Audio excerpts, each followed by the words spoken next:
Hey, I'm back. I wanted to hit on the last two exercises on our core training for speed in our Speed Kills series that we're going through here. The stability ball rollout and the anti-rotation press, or pal-off press as it's sometimes known, the two exercises I'm going to go over. The anti-rotation press, we have a Kaiser here. If you go to any gym, they have a cable machine. And if you don't have a cable machine, a band will just work fine. You can just wrap a band around some type of a post or anything where you can get like a horizontal force vector and it'll work just fine. The key with this is we want the band or the cable set up to chest height. We want the athlete to take a nice athletic stance, and what they're going to do is they'll pull to the chest, and then I want them to extend their arms holding perfect posture. We'll usually do about 10 5-count holds. Now, it may not look like much, but if you have the appropriate load on the machine, or you've stretched the band out far enough, you've got significant tension, this exercise is awesome. I can't remember a time that I didn't have somebody do this for the first time where they were like, wow, that works. What's actually happening here is the cable machine is trying to force my body to rotate towards where the resistance is coming from. Now, in order to fight that, my obliques, my rectus abdominis, and the glute on this side has got to prevent that rotation, keeping me nice and stable. So you really feel those core muscles. Again, cue the athlete to get tall, hold perfect posture, and we'll usually start them with 10 5-count holds.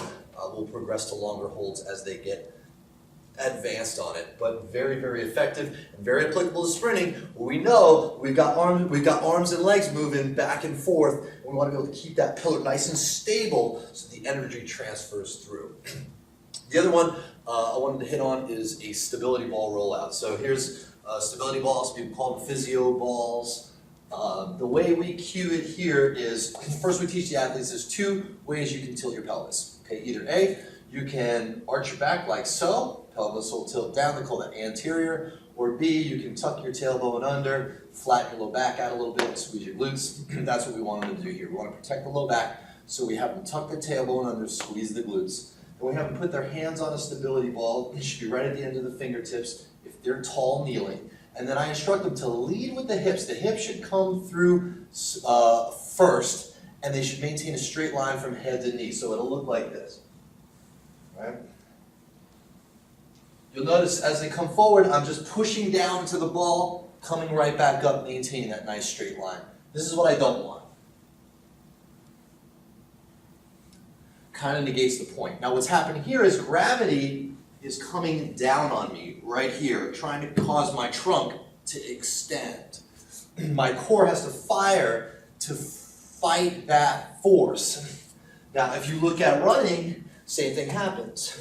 Athletes trying to accelerate, they're leaning forward hard, they're driving into the ground. Force is literally trying to make their spine extend. They need to fight that force, let the energy come up through the leg, out through the arm, and back from the arm, down through the leg. So that's an anti-rotation press and a ball rollout. Add those to your programs and get faster.